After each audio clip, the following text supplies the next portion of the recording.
Hello, lovely people. We're back in the laundry room. It's Monday. I've just finished watching the latest episode of Outlander season 6, and I have some thoughts to share. Hi. Totally forgot to do my spoiler at the introduction because I was so excited about getting into it. But just a spoiler alert, I have read the books, and when I am talking about the episodes, the TV episodes, it's very hard for me to separate out the fabric of the books as well as the episodes. So I tend to just interweave them. So if you don't want any spoilers at all, then now is the time to quit. Otherwise, it's going to be spoiler, spoiler, spoiler, spoiler. Where to start? So overall, I think that episode 2 definitely fared a lot better for me than episode 1. It was a good mix of some light-hearted moments that brought like a little bit of glee, as well as some really heart-breaking, heart-wrenching moments. But much like Mary Poppins, I believe that a spoonful of sugar makes the medicine go down. So I personally prefer my heart-wrenching moments to be mixed in with some lighter moments, rather than an entire episode where it's just dark and dark and dark. So that was a very good thing about that. So overall, what happens in the episode? A lot actually happens in the episode, and there's some things that seem a little bit inconsequential, but I'm pretty sure that they will come into play later on. But the big thing that we have is Tom Christie's thing with his hand, whereby Claire has offered to fix his hand for him, and he initially refuses because he says it is the will of God for him to have that. And Claire basically is sort of chiding him, saying that if he believes that, then he shouldn't have let his goat die and things like that, which I do think that Claire needs to be really careful in how she deals with Tom Christie. She has been warned by her husband, by Jamie, that Tom Christie is not somebody to be trusted. So she shouldn't be, in my opinion anyway, I do think it's a little bit careless of her to be, kind of, what's the word for it? Not quite teasing, but sort of like chiding, challenging him. It's dangerous, and Claire has been in situations where this has caused her problems because she's living in the past, and particularly with a character that her husband is a bit wary of. I do feel like that's a little bit not on. But anyway, eventually Tom Christie does change his mind, sucks humble pie, and goes to ask Claire to actually perform the operation, right? But the reason why he wants the operation is because he gets really angry because Jamie comes up to him and tells him that the church that he is building should not just be a Protestant church, that it needs to be a meeting house where anybody of any faith, man, woman, or child, can actually come to, like just a meeting house, right? Which is all well and fine, but Tom is really cheesed off because Jamie out-alphas him again in front of his son, who's like watching gleefully from the side. And so in order to take it out, he goes to find a problem that he can hit his daughter Malva. And as he's about to hit her in one of the more awkward scenes of this particular episode, it was very sinister. I thought that scene, I felt like it could have gone either way. He could have hit her or he could have done something else. The way that they were building it up, it actually had me a little bit like, what's going on? But he fails to hit her because of his hand. And so then he goes to Claire and he says to Claire, I want my hand to be fixed. Now, this is a very fascinating thing, right? Because Claire, she almost has a very smug, self-satisfied face when he comes over, almost like, she's like, nah, you're going to need my help. But actually, if you look beyond that, it reminds me of, there's this Chinese proverb, which is kind of along the lines of, if a tiger is dying, do you save the tiger or do you leave it to die if life is important? But if you save the tiger, obviously it's going to go back onto the mountainside and it's going to kill a lot of other animals in order for it to survive, because that is the nature of life. And in this case, whilst Claire is feeling very smug and self-satisfied that she's finally going to fix Tom's hand, even though he didn't want to initially, and now he's come to her for help, but he's actually getting it fixed so that he can beat up Malva a lot more, who Claire seems to be trying to help by teaching her about the healing aspect. So I just felt like that was quite an interesting interplay of, motives and unintended consequences, particularly of Claire's healing abilities, and the way that she kept on pushing Tom, offering him that, but she's actually doing something that's actually really terrible for Malva because now he's going to be able to beat it. But yeah, so that was one of the bigger things in play there. And then we also had Marcelly. There was a lot more stuff about Marcelly, who honestly, it kind of feels like she should have popped by now because she's like hugely pregnant. And in the last episode, we seemed to be told that she's going to give birth anytime soon. But even though Jamie has been and come back from the Indians as the agent, as the crown agent, she's still very pregnant. So I feel like Outlander are playing fast and loose with the timelines there, because in the books, it actually takes a really long time. I think it's like a several week or month odyssey even for him to go over to meet with the Indians past the settlement treaty line, and then to also come back. So it's just a little bit like, okay, but we can forgive that. We need the story, right? And there seems to be some dark, sinister insinuations that she's suffering from domestic violence and then subverting your expectations. It turns out that he was actually, Fergus was actually defending himself because she would lose her temper and she would be coming at him, trying to hit him with a skillet or something like that. And so he was holding her off, hence just the bruising on the hands and nowhere else, which was a really interesting way of just, turning the hands on the expectations. And it was quite interesting that the concept of motherhood was brought up several times in this episode. First of all, with Marcelly referencing the fact that she's got a temper like her mother, like Leary, the dreaded Leary. She rears her head. And then there was also at the point at which Claire calls Marcelly her daughter. And that really warmed my heart, because when you think back to season 3, the episode Doldrums, where they're on the ship and Marcelly is calling Claire a her. And they've just come a long way so much. And I just want to take a moment to really talk about how much I love what they've done with Marcelly in the TV show. And I really think that Lauren Lyle, the actress who does Marcelly, she has just made me love that character. I hate Book Marcelly. I cannot stand Book Marcelly. And I think in the hands of a lesser talented performer than Lauren Lyle, that Marcelly character could very easily be a Leary 2.0, but she just does it so well. The way that she's got the nuanced performances, her interactions with Claire, and the genuine warmth that she has towards Claire and Bree now, and even her intimate scenes with Fergus, she's just done such a... And in fact, she's my top... I think that she's the top performer in this episode. I think that she's the MVP in this episode. And you just felt for her, particularly when she... the same way she's talking about how she's got the temper of her mother, and she knows that the Leary issue is a bit of a, it's a bit of a contentious issue with Jamie and Claire, because Jamie still has to pay alimony to Leary. Yeah, so at least anyway in the books. But, she brings that up. And she also brings up wanting to write her last will and letter to her mom when she thinks that she's dying when the baby is coming. So a lot of stuff going on there, as I said, in this particular episode. And there was a really sweet moment where she's using Asdo the cat to talk to Claire, where she can't express straightforward her fear of dying, but she's talking through Asdo, sort of saying, if I die, Asdo, make sure that she doesn't thingy. But yeah, so I thought that was quite sweet. And then we also had the issue with Fergus being drunk and not being available when Marcelly was giving birth, and his rationale was that Claire is around, and so Claire can definitely take care of Marcelly, which can kind of make sense.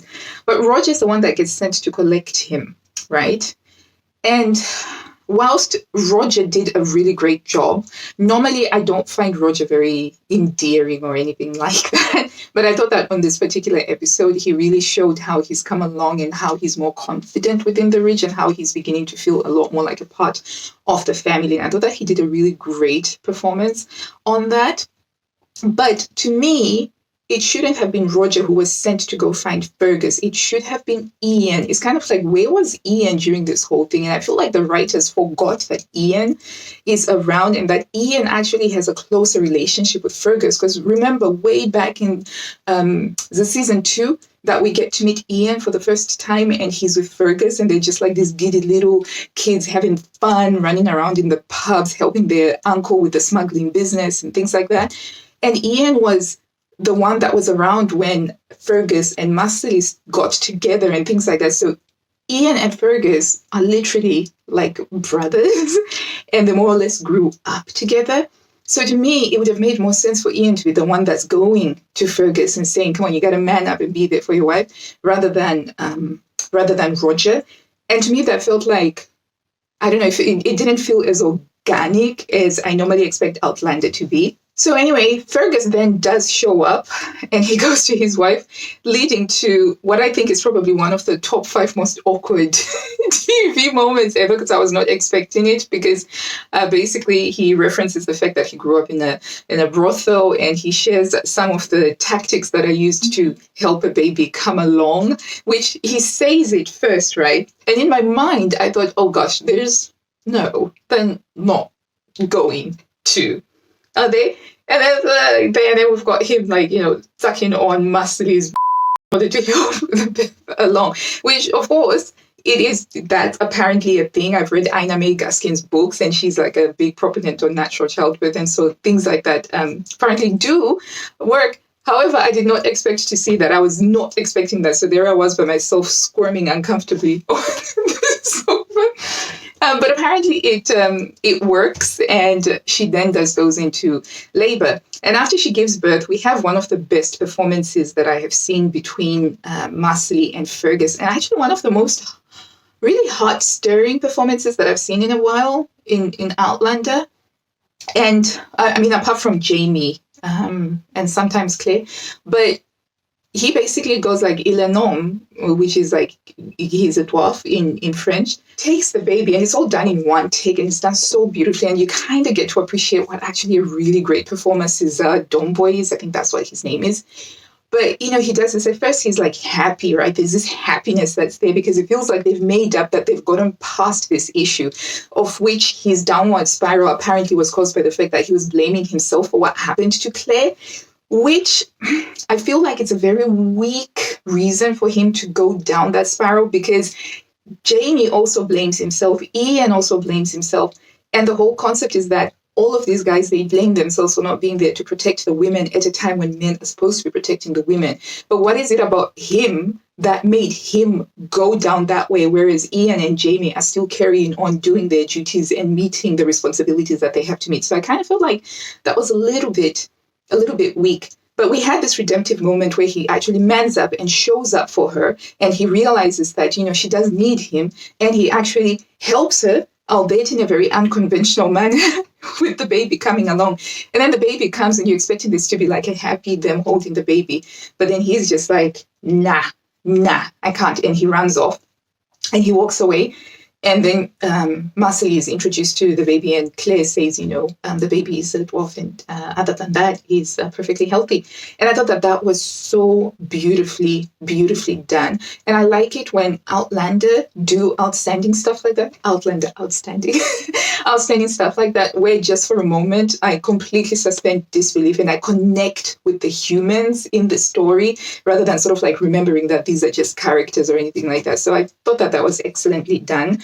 And then later on, we have Ian coming in to visit and apologizing on behalf of Fergus, saying to Muscly that, Fergus is just grieving, but he will come back. And he actually opens up about the child that he has. So it was quite interesting in the episode that he says child, singular, but in the books, his wife kept on having miscarriages, and Claire diagnoses it as them not having compatible blood streams or something like that. And so that's why she thought that probably the children kept on dying. And so his wife leaves him because she can't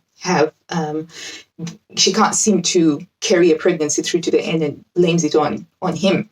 So it's quite interesting to see where that's going there. But it did make sense to me that Ian would open up to Muscly as he is trying to comfort her. But Jamie then overhears this, and Jamie uses this as a reason to give the Indians the guns. So coming back to the beginning of the episode, Jamie, when he's going to be the agent, the chief of the Indians basically says, we want guns. You need to give us guns. And initially, Jamie decides that he's not going to do that because he is worried that if they are given the guns by the crown, then they will have to pick the side of the crown in the upcoming Revolution War. And that's the losing side. And he doesn't want to be responsible for pushing them onto the losing side. which kind of makes sense, right? Because he knows that this is going to happen. But then he changes his mind because he finds out that Ian had a kid.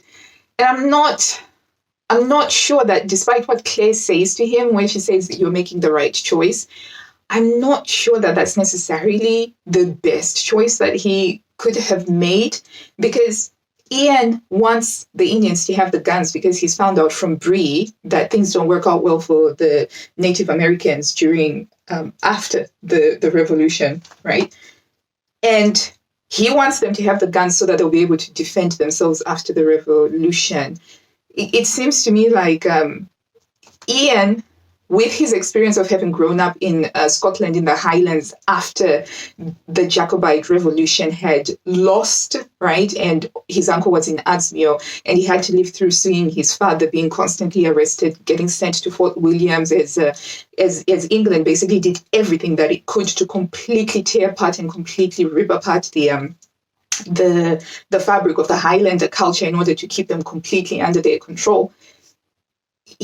He should know what the consequences are for Indigenous groups that lose against the British troops, if that sort of makes sense.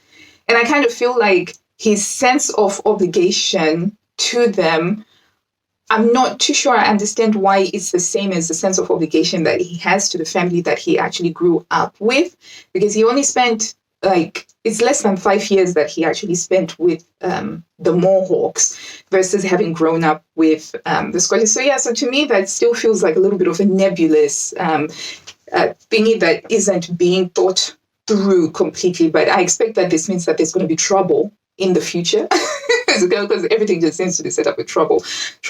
But yeah, so a very, very sweet overall episode. And one of the funniest bits as well, I thought was, actually there were two really, really, really super funny bits as well. Was the one where Brianna is very excited to show off the matchsticks. But, when she says, I've got news to tell you, and everybody's like, you're pregnant. And everyone's like, Tulsa.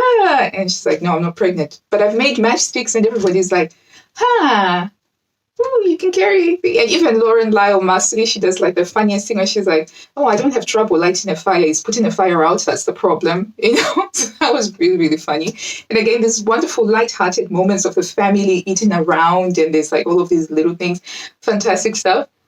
And then the other one was Jamie dealing with the two Native American women who wanted to have his babies. And he's kind of like, no, I'm promised to Claire. I have no interest in this. And there was a bemused Ian, a very casually bemused Ian, which was really lovely to see a glimpse of Ian from when we first met him, because try and remember Ian way back when we first met him, and he was just like this giddy young lad who was excited about trying to get the girl drinking as much alcohol as he can and just having fun. And he was just such a bright and really light-hearted person. And currently he's just like a really, really heavy cloud. He's just got like this edginess to him that he didn't used to have before. So it was nice to get a little glimpse of that, as he's the one that's translating and telling the girls to kind of leave his uncle alone. So that was quite funny. And then we get another Claire and Jamie loving scene when he comes back and he's all hot and bothered and he goes for her. And yeah, if I may be allowed to just say this, may be very controversial, right? But I kind of feel like we don't need to have a Claire Jamie scene, sweet scene every single episode. I kind of feel like we need to step back a little bit and allow the others to breathe. Yeah, it was just a little bit, but it was funny afterwards, when she was ranking his phrases of how much she loved it. But yeah, overall, as you can tell by my smile, I quite enjoyed this episode a heck of a lot more. We still have Claire's impending addiction still going on and the trauma, and little by little more things are being, revealed about how the trauma has affected other people. And I thought it was also quite telling and quite interesting that Marcelly immediately could tell that Claire wasn't okay when she had to mention, Marcelly was avoiding mentioning why Fergus is going on the downward spiral, because it had to do with Lionel Brown. But because in this particular situation, she couldn't, she just mentioned it. And straight away she could see that Claire was upset. She didn't even say, are you upset? It was, I'm sorry for upsetting you.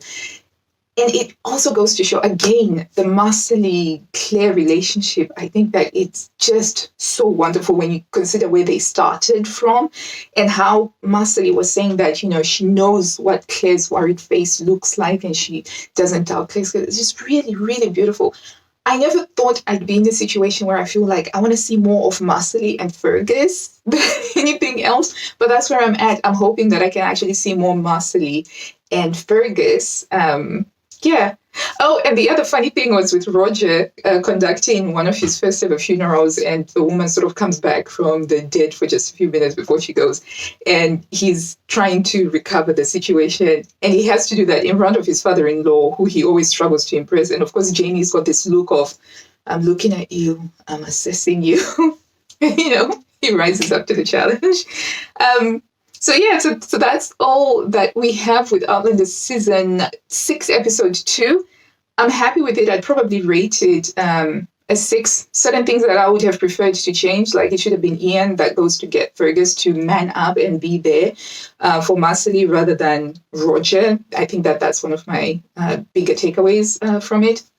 And also they're playing fast and loose with the time it takes for Jamie to travel and to come back. But apart from that, I think that it is setting up really well. And there were a few moments of levity and some great performances that made me completely forget that this was a story that I have read, that I am watching. And I think that when a TV show can still do that 6 seasons in, it's a good thing. I gotta go now. Thank you so much if you've watched until the end. I really do appreciate you. Remember to like and subscribe, and I'll see you next week after I've watched episode 3. Bye.